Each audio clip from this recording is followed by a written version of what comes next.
So happy to be here with you this week, alhamdulillah, for our second part two of healing with the Prophet in the month of Rabi al Awwal. Alhamdulillah Rabbil Alameen. Salatu salam ala khatam al-anbiya Sayyidina Muhammad wa ala alihi ashabihi ajma'in. Alhamdulillah for the blessing of this month. Alhamdulillah for the blessing of the internet, so we can come together and talk about this. And today, I think that we should make it somewhat of a conversation. So get ready for questions. Ahleen. Get ready for questions. Get ready for responses.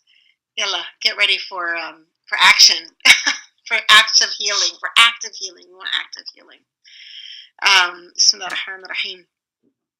So when we're talking about healing with the Prophet ﷺ, and this week what I want to talk about is the healing of our aqidah, healing of our belief system with the Prophet ﷺ. So his message to the earth, and when he came here, it was a message of Tawheed. It was a message of Quran. It was a message of Islam. And we all know this is pretty basic Islam 101 stuff. But when you look at Orientalists and you look at those that write books about Islam and that are non-Muslims, people that are striving for whatever reason, on purpose or not on purpose, where are we being attacked the most? One moment.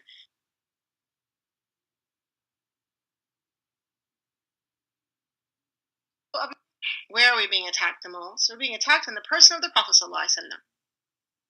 And if we are going to heal in our aqidah, if we're going to heal in our faith, if we're going to be people of Iman, we have to heal in how we understand who he is.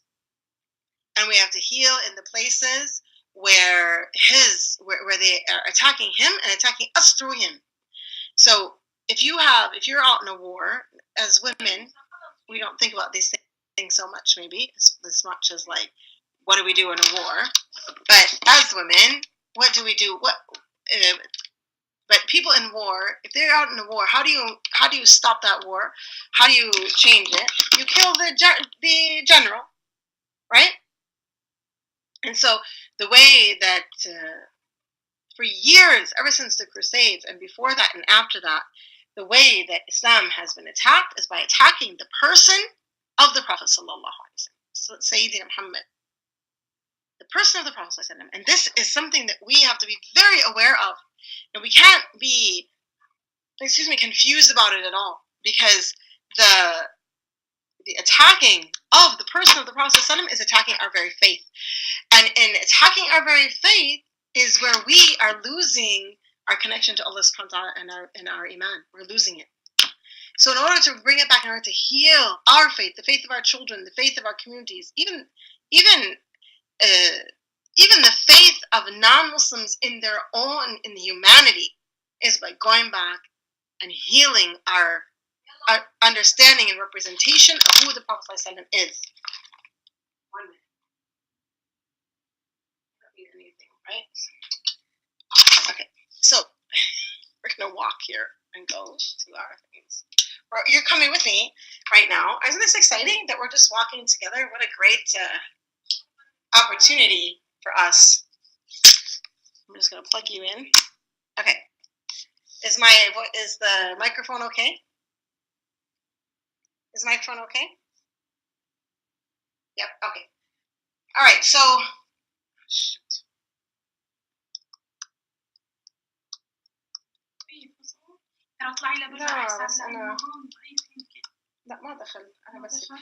okay. So here we go. Sorry guys. Just give me 1 minute to just get settled here. Uh-oh.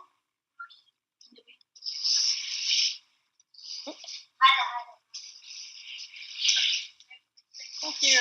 No worries. Okay, so we're talking about healing. We're talking about our iman.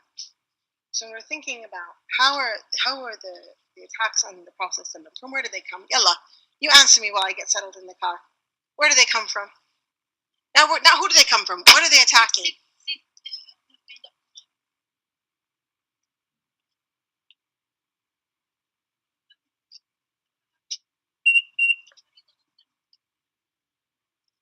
Okay, his marriage to Aisha radiallahu anha. That's correct. Very good.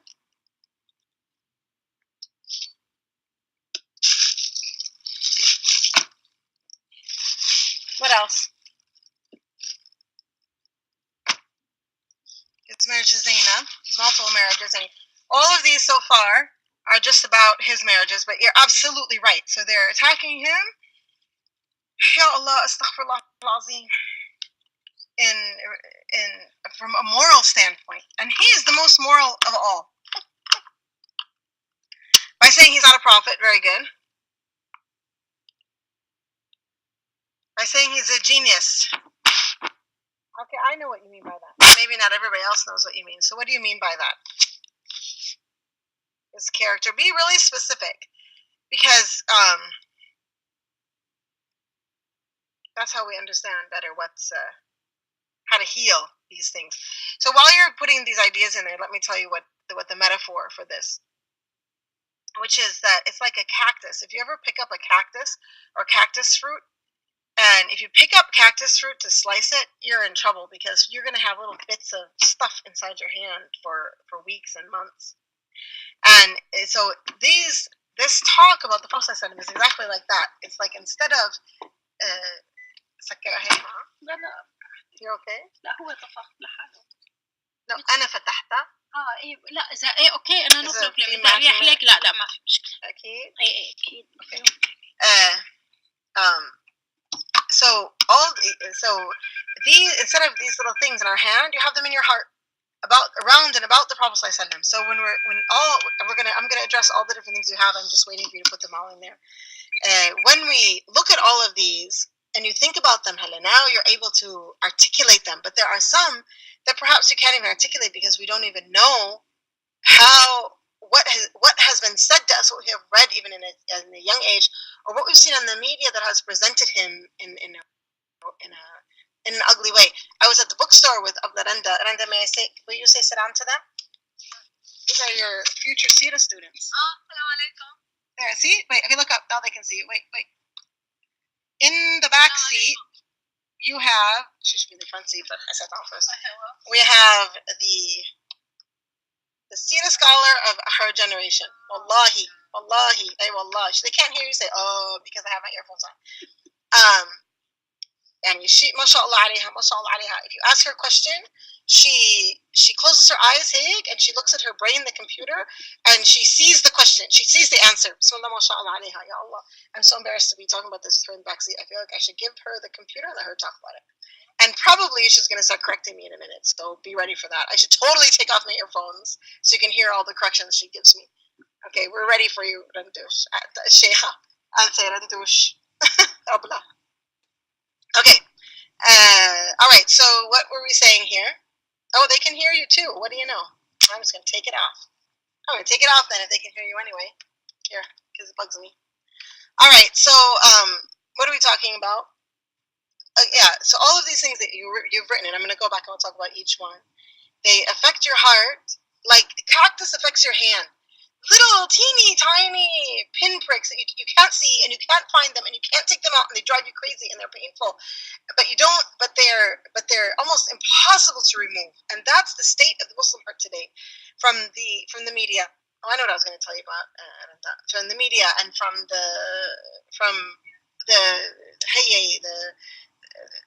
textbooks that you read as a child without even realizing it. From the English canon and books like Frankenstein and books like this that talk about the Prophet ﷺ in an underhanded way, you don't even know that's what they're talking about. We were at the bookstore, Aunt Randa and I were at the bookstore here in Kuwait, and we were looking at books, and she found a series about the Prophet, about prophets, and she called me over and she said, look at this, how they represent the Prophet ﷺ. And instead of having a beautiful picture on the cover of anything, anything, they had the one incident, tell me if I'm right, the one incident when the Prophet ﷺ was leaving Mecca and the kuffar were waiting to kill him. So they had these pictures of this ugliness in black with big blades. Of course, the evil of those who wanted to kill him. But if you don't know that story, then that's the impression that you're going to get about who he is. Because the whole book, that's the cover of the book. We publish books. I know what the cover does. person decide what the book is about. So even though if that picture was representing the kuffar, but still it ended up representing the Prophet. It's horrible. So it's things like this that grow into layers and layers and layers in our heart. And Rabi al Awwal comes to help us cure that and heal it and wash it and remove these little pricks one by one. Okay, let me go to your list here and answer all and respond to all of them. Well, let's respond to all of this big long list. Yalla, Anse Tamara, are you going to help me? Yes? Yep. Okay, we're talking about healing with the process, and I should be sitting in the back. And what we're talking about is healing our aqidah. And so I have they listed now all the different things that people do to speak against the Prophet. Okay, so one of them is his marriage. I mean, the first three are that is on the list here. His marriage to Aisha, anha, his marriage to Zainab, anha, and his multiple marriages. So you want to go first? You want me to go first? I'm gonna go first. Okay, correct all my mistakes. Okay, so here what I see in these three things is what I mentioned before, which is that this is an attack on the Prophet's moral foundation from people who start out without morals to begin with. And if you are a person who gets shaky at the idea of multiple marriages, or if you are a person who gets shaky at the idea of Prophet marrying anyone, then it's time to go back and recognize that your heart has been affected by the enemies of Islam, by those who wish to tear you away from your faith. Because the beginning point is the Prophet ﷺ,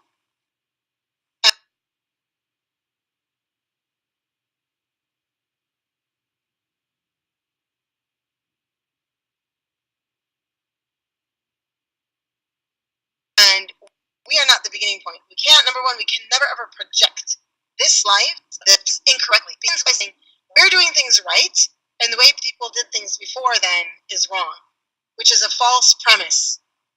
It's a false premise. And we won't know, really, things that we're doing in our lives that we think are so great. We're not going to know if they're great or good or absolutely horrible until 15 years from now when people are doing studies on the results of these things. Let me give you an example. In the 1970s, very few of you know anything about the 1970s, but I will tell you. In the 1970s, there was a new push in the United States for divorce. It was people began to say that it's unhealthy for children to be in families that are fighting. It's unhealthy to be in unhappy families, that they should be in happy families. And so if you're in an unhappy family, if you're a woman who's an unhappy wife, you should get divorced. And the divorce rate skyrocketed. When the divorce rate skyrocketed, the poverty rate of women also skyrocketed. And the numbers of children from broken families skyrocketed not only in the 70s, but later as well. So now, as we look back, new psychology and new studies, what are they saying? They're saying that to stay married is better because it keeps the family together. And even if they talk to women whose husbands have cheated on them, or the opposite, and they say, do what you can to stay together, to try your best to stay together because the stability of children and the family is important. But they're not very successful because we've grown generation of children who don't know how to stay together because they grew up with that families. They didn't know this in the 70s, and people in the 70s would have told you, no, you should get divorced if there's a bad marriage. So when you look back, we find out, and if you think about the numbers of people with anxiety and depression, I'm certainly not saying that that's just because of broken families, but it's certainly a part of it. I know that there's a lot that goes on in this world that affects people, so that anxiety and depression comes out, and I know that some of it is just plain old chemical issues, but so there's one example of how you don't know unless you don't know if what you're doing is right until you look back later. And when we look to the time of the Prophet ﷺ, we know that everything he did was divinely guided and everything he did was right. So if you think that if someone tells you something he did was wrong, either he didn't do it, khalas, he didn't do it, it's a lie, or the way it's being presented is wrong, or the one who's wrong is you and me. We're the one who's wrong. So there's a metaphor of a glove. I've said this before, but some of you might not have heard it. There's a metaphor of a glove. If you go to, now I'm in Kuwait, so I'm avoiding all the Minnesota freezing cold weather, alhamdulillah. And instead, I'm in this beautiful 73-degree weather. You can't believe how beautiful it is. And people are going around, it's cold, it's cold. I'm laughing at all of it. Anyway, if you are in Minnesota or Michigan or one of these places, you're going to be wearing gloves right now in the winter. And if you have a normal hand, and here's your hand, and you go out and buy a glove, it's a beautiful glove, one of these fancy, expensive gloves, and you put it on, it'll fit you beautifully. But if you get that fancy, expensive glove, and there's something, and you have arthritis, I have arthritis. Want to see my crooked pinkies? Look at my crooked pinkies. And you have super crooked pinkies, and everything is all curved on top of each other, and you can't straighten out your fingers, and you go to put the glove on. Well, the glove isn't going to go on. There's nothing wrong with the glove. The glove is $150 leather gloves from Macy's. The gloves are fine. The problem is in your hand. And in the same way, when something comes to you about the Prophet, there are three possibilities. One, it's not true.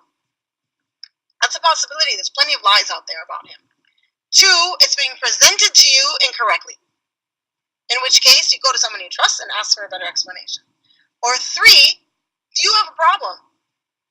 And the truth and what is true doesn't fit on you.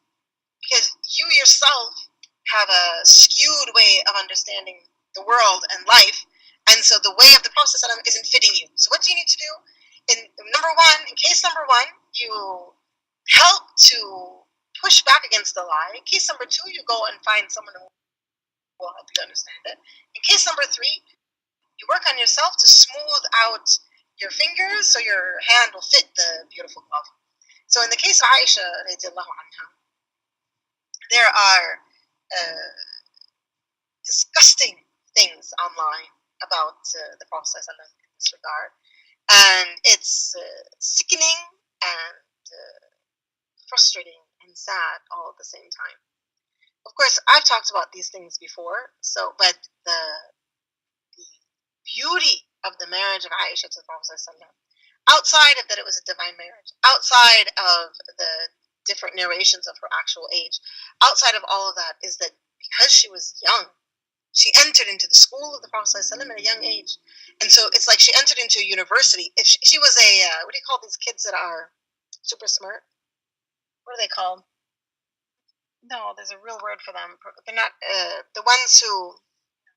They're like prodigy, child prodigy. It's like she was a child prodigy, that she, as a very young woman, married the Prophet ﷺ, and she became the scholar of her time. Ya Jama'ah, she was not just the beginning of female scholarship.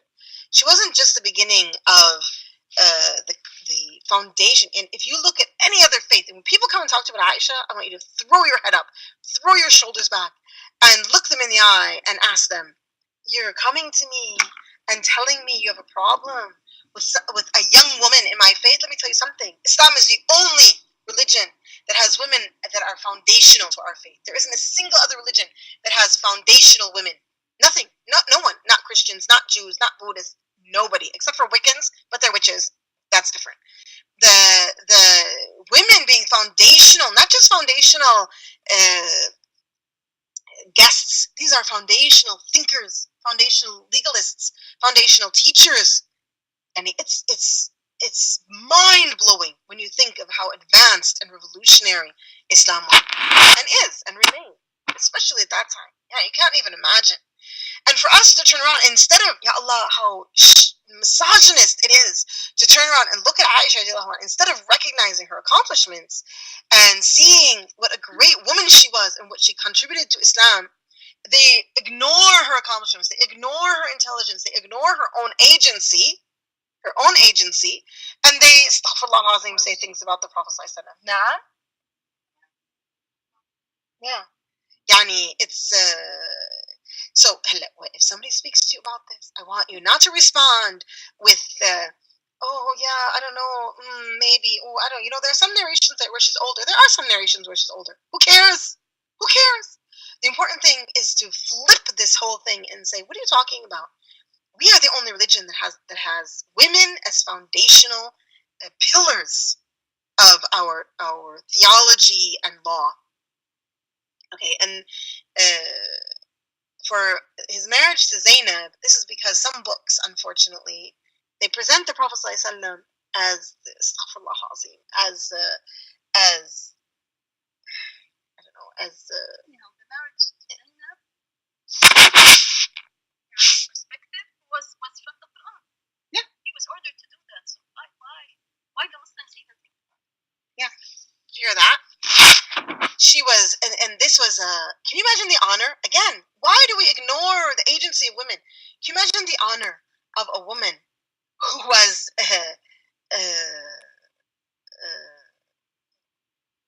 so honored that Allah subhanahu wa ta'ala, God himself, married her to the Prophet sallallahu alaihi wasallam. Allahu Akbar. Allahu Akbar. This is halas for explanation. And instead of worrying about stupidity, we should be looking at her and learning from her. Who is this woman? Who is this incredible woman that Allah subhanahu wa ta'ala honored with the partnership and studentage and tutelage and companionship of the Prophet sallallahu alaihi wasallam? Okay, again, these are the kinds of answers I want you to respond to people when they talk about them. Okay, I'm gonna move on now by saying he's not a prophet. Of course, we're gonna skip that one. By saying he's a genius, and I like what you said down here because when you say that the Prophet ﷺ is a genius, you equate him to other people and you lower his rank. Michael Hart did that in his book. He has this book of 100 successful, I don't know what people, and he says the Prophet ﷺ was a genius. And all of the Muslims said, "Yay, mashallah, he's a genius." I'm sorry. Of course he's a genius. Of course, because you can't be a prophet unless you have an incredible intellect. But he's way more than a genius. He's not a genius like the other freaky geniuses I know. Have you ever met a genius? Oh my God, geniuses are so difficult to be around. So I didn't mean anything about you there, Brenda. Okay, not all geniuses. Most geniuses, just some of them. But not you. I mean, that was obviously a joke. But the second thing that when you're talking about him being gifted is you're limiting. He was a prophet. He was connected to the heavens, connected to Allah subhanahu wa ta'ala, connected to the angels. He received his messages from Allah. He didn't make them up. Wasn't a genius making up this message. He was a prophet. So it's a very important point for our aqidah. Okay, I'm going back up here. I can't actually see all of the chat. I keep having to go back and forth. So when you're saying things, I'm missing some of them. My apologies for that. Okay, the battles and conflicts between the Muslims and the Munafiqeen and the Jews and all of this. This is something else that we're told. That the Prophet that he oppressed that by itself. And the Prophet taught us the beautiful balance of forgiveness and goodness and kindness and not being a doormat. And Christianity came with the Jews had the rule of an eye for an eye. And then Christianity came with the rule for turn your other cheek. So if somebody slaps you on one side, give them the other side and let them slap it. And Islam came and said, not this and not that. Do what is best. Do the thing do the thing that is the best thing to do. So each situation has its own best. And if you look at the Prophet ﷺ,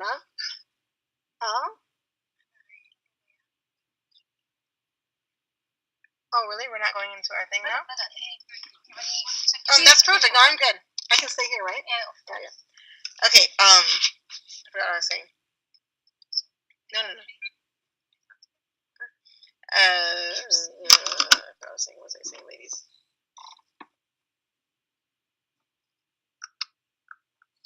Balance. That he taught us balance. How to be both strong sometimes and gentle and soft other times. Subhanallah. And never, ever misunderstand. And this you need to study the seerah to study laws and things like this and to do what is best. Each situation has its own thing. Delia, and see what you're saying, Michael Hart's article. His book is used as a tool for da'wah, and that's such a mistake. It's such a mistake. And we don't say, look, this non-Muslim guy said the Prophet was a genius. It's like we're saying, astaghfirullah, he's making this up. Our hearts have to heal from this craziness, man. We gotta heal.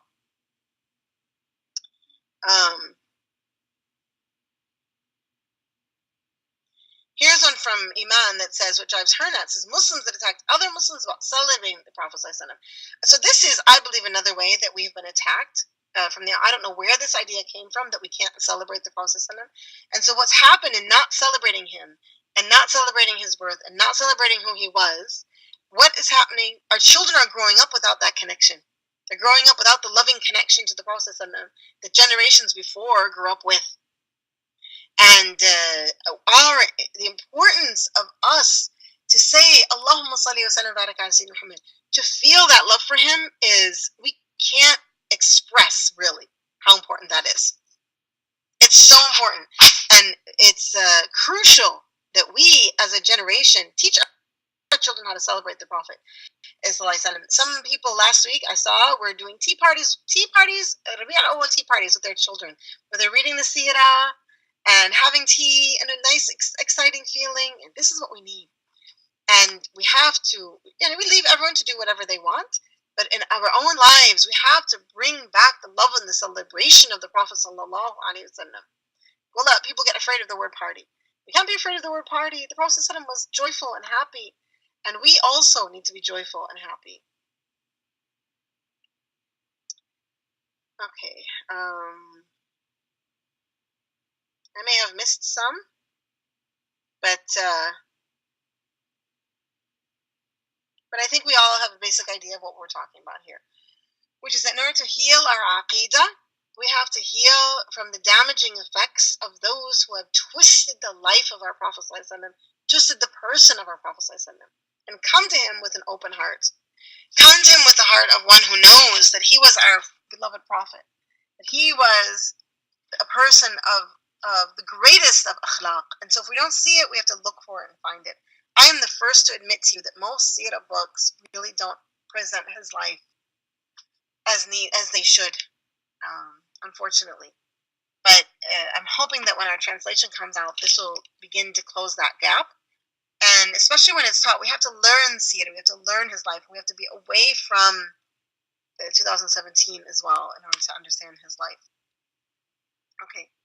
And so in healing the Prophet sallallahu alaihi wasallam, in this middle time, while you're doing your salawat, and you're increasing in your sunnah, I encourage you to be honest with yourself and recognize where your aqidah is suffering. Where your aqidah is suffering as regards the Prophet sallallahu alaihi wasallam. And really examine it and think about it and face it. And you are welcome to send me questions, let's say to send questions even for the next live stream or the one after that, where we will address the things that are bothering you the most, or that are and I also really suggest you take a Ribaat class if you haven't already, because in these classes we address these things. And the Foundations, Flounderings, and Faith is a good one. That's in the spring, where we really talk about some of the conflict involved in these different things. I hope that this has been a very short live stream, I know. I want to remind you to do salawat. Really increase that relationship with the Prophet ﷺ, with Allahumma salli ala Sayyidina Muhammad. I can see that my recording is kind of going in and out here. Or my feed is a little bit in and out. I have my internet with me in my pocket, but for some reason I guess it's not working as well as I feel like it should. Oh, it's fine. Alhamdulillah. Okay, well, I'll just end with a little memory.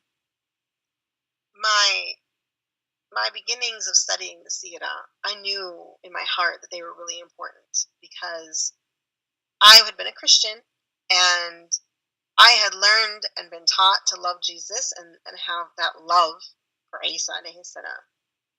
And I came to Islam in the 80s, when it was really out of fashion to love the Prophet ﷺ, and people told you don't treat Prophet Muhammad as the followers of Jesus treated him, and people were discouraging you to celebrate him, discouraging you to truly love him. And so when I came to seerah, I came without the benefits of having grown in love or grown in even knowledge. And the life-saving change of learning about his life and seeing how others were living his life,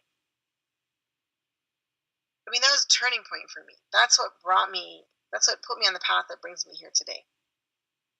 That we recognize that the difference between worship and love is clear.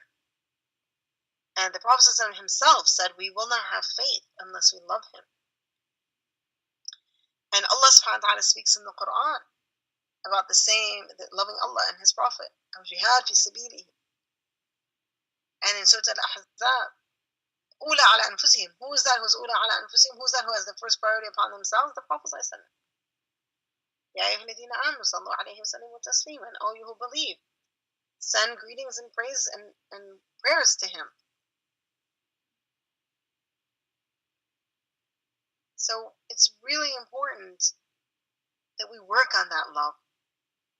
If you've ever worked on a relationship before in your life, take all of those skills and work on your relationship with the Prophet ﷺ. Work on it, like really deeply work on your relationship with the Prophet ﷺ.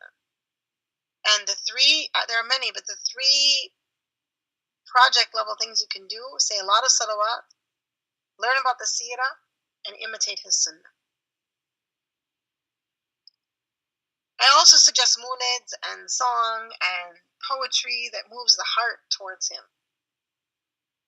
There's a beautiful song that one of my students sent me that she sang, and she sent it to me, and it's she said, this song is for the Prophet.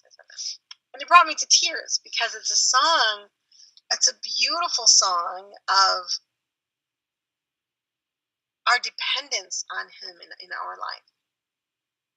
So may Allah subhanahu wa ta'ala make all of you, all of us, lovers, heal our faith with love.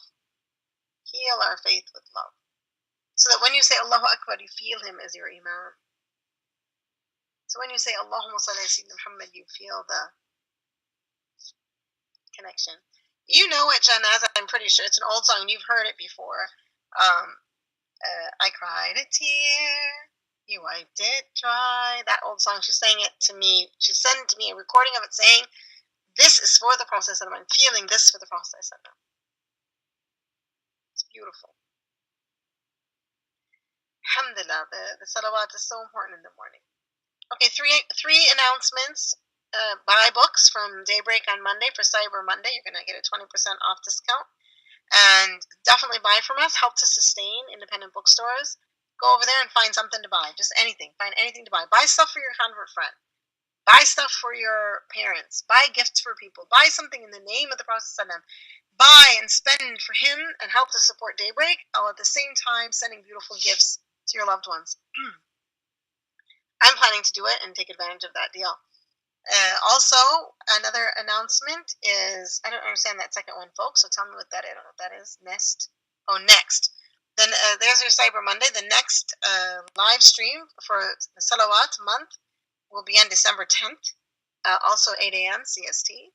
And don't forget December 2nd. Register for the Family Workshop, SOS, Independency Tides of Change. You need this. Your family needs it. If you're a Ribaat student, you get 50% discount. If you're not a Ribaat student, it's worth it. You get the recordings for an entire year. And we're going to talk about teenagers, babies, single mothers, grief. This is this Saturday. Get your people registered and get registered for this. It's going to be a really important workshop. All right. I am thrilled and excited to be in this month of Rabi al Awwal. There is a blessing of this month that you can feel. It's palpable in the air. And our blessing in this month is that the Prophet was born, and his birth and presence on the earth brought us everything we have as far as our faith and religion and Islam goes. So I'll take off my seatbelt there so I don't look so funny. Don't worry, we're not driving. All right. Alhamdulillah. May Allah bless you all and make you of those who love the Prophet. Let's do some salawat together. اللهم صل على سيدنا محمد. اللهم صل على سيدنا محمد. اللهم صل على سيدنا محمد. اللهم صل على سيدنا محمد. اللهم صل على سيدنا محمد. اللهم صل على سيدنا محمد. اللهم صل على سيدنا محمد. اللهم صل على سيدنا محمد. اللهم صل على سيدنا محمد اللهم صل على سيدنا محمد اللهم صل على سيدنا محمد اللهم صل على سيدنا محمد اللهم صل على سيدنا محمد اللهم صل على سيدنا محمد اللهم صل على سيدنا محمد اللهم صل على سيدنا محمد اللهم صل وسلم على Shall we keep that up? Get into the hundreds today. I hope you're carrying with you your dhikr clicker. I've got mine in my pocket here. Where is it? My dhikr clicker is right here. Alhamdulillah, it's working because actually it went through the wash. So, all right. So much love to all of you. May we all be the siblings of the Prophet ﷺ at this time, making a relationship with him and relationships with one another. Alhamdulillah. Ya Fattah. Yalla, everybody. Have a wonderful evening, a wonderful couple of weeks. Increase the salawat. What number are we on, by the way? Are people putting in their salawat or are we forgetting? Does anybody know what number we're on in the salawat? We're trying to raise 10 million. I've been forgetting to put mine in, so I'm guilty of that. That's okay. Just tell us what the number is. Admin people.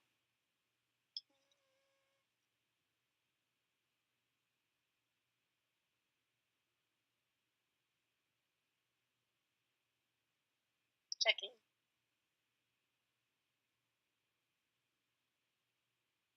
Answer on this. She got out of the car to go check something now, so I'll tell her that you said thank you. MashaAllah alayha. And she is for real. Like, she truly is a genius. But a really normal one.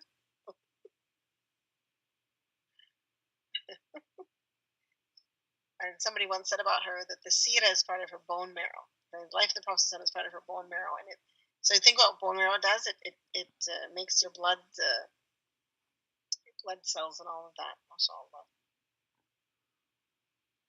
Okay, I'm stalling here, looking for the number, guys. Come on, give me the number, people. What have we raised so far in salawat? Allahumma salli ala Sayyidina Muhammad. Miss you too, Taiba. You should come see me when I come to Minnesota next. When am I coming? Next week? Oh, we haven't updated it. It doesn't say. Oh dear. Okay, well, website people. Yesterday it was over 7 million, alhamdulillah. So we're getting there. And I haven't put mine in there. So it's time to get them in. Alhamdulillah. Let's fix that on the website. And hey, well, alhamdulillah, over 7 million is great. Maybe we can even go over 10, inshallah. Yeah, let's do our salawat and get them in there, guys. All right. Allahumma salli wa sallam wa barak ala Sayyidina Muhammad. Have a wonderful, wonderful day. And thank you for being with me. It's such a wonderful opportunity to see you on Sundays in this month. Of course, usually we see you once a month. And in the month of the Prophet Rabi al Awwal, we do it 3 times, just so that we can have more blessings of coming together. Yallah. Assalamu alaikum, everyone.